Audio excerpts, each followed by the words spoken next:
तो हेलो दोस्तों, हम इस वीडियो में बात करेंगे भोजपुरी के सुपरस्टार खेसारी लाल यादव जी के बारे में। तो दोस्तों, आप लोग चैनल पर नए हो तो चैनल को सब्सक्राइब कर लें ताकि भोजपुरी के हर अपडेट आप तक पहुंच सके। ताकि खेसारी लाल के भी बहुत ही सारे गाना आने जा रहा है जो कि इस चैनल के माध्यम से हम बताएंगे।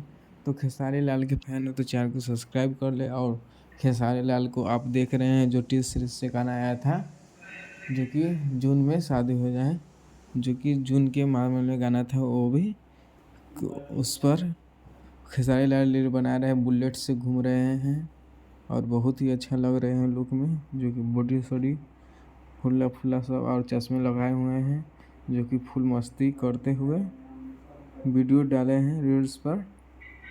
तो दोस्तों, आप लोग क्या सोचते होंगे खेसारी लाल के, कमेंट करके ज़रूर बताइएगा। चैनल पर नया तो चैनल को सब्सक्राइब ज़रूर कीजिएगा। तो दोस्तों, चलते हैं फिर आगे के अपडेट की ओर। जय हिंद, जय भोजपुरी, धन्यवाद दोस्तों। फिर मिलते हैं नेक्स्ट